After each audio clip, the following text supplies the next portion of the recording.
Guys, ito po yung ating butterfly na platini. So, dito lang siguro ito makikita sa Palawan. Or hindi rin. And then, kapipisa lang po ito from pupa to butterfly. And then, nagpapatuyo na po yan siya ng kanyang pakpak para lumipad ng tuluyan. So, habang hindi pa siya makalipad, kunan na natin kaagad ng video. Meron po kasi itong food plant dito sa amin, kaya dito siya nangingitlog. Sa mga gusto mag-culture nito, pwede po, tig 5 piso daw po yung bili nung ganito eh. Yung mga pupa niya.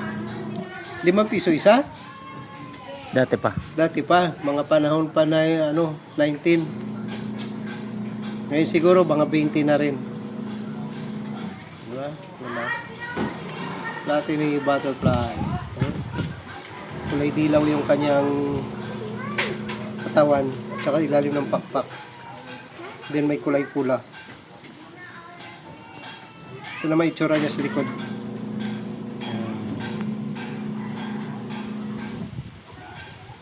Butterfly.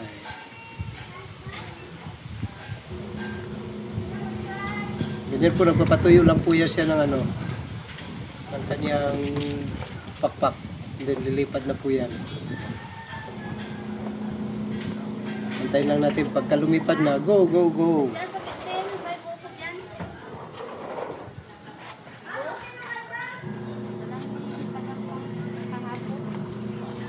Ganda ng mata niya, oh.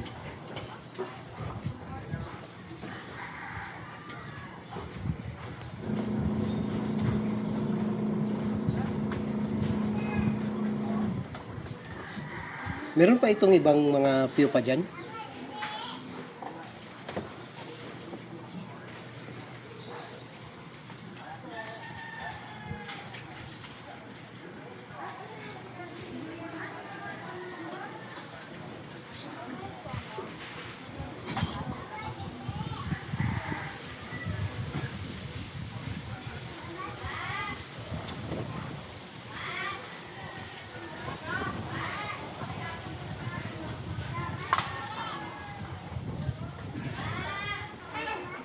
Ang tagal din pala, no? Tagal din niya makalipad.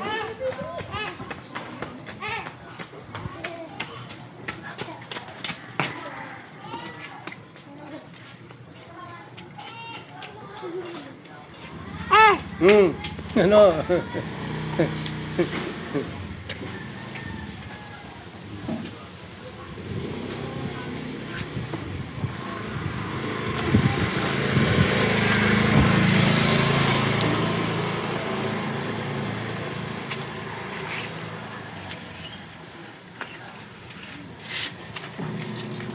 Wala na yung laman.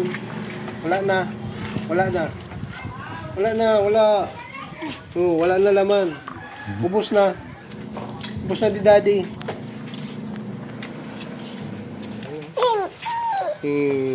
Butterfly, oh. Kunan mo sila yan.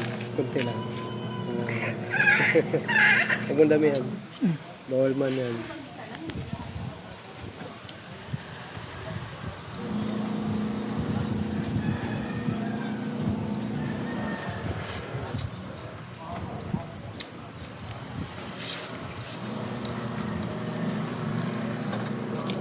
Sarap yan, Liam, ah.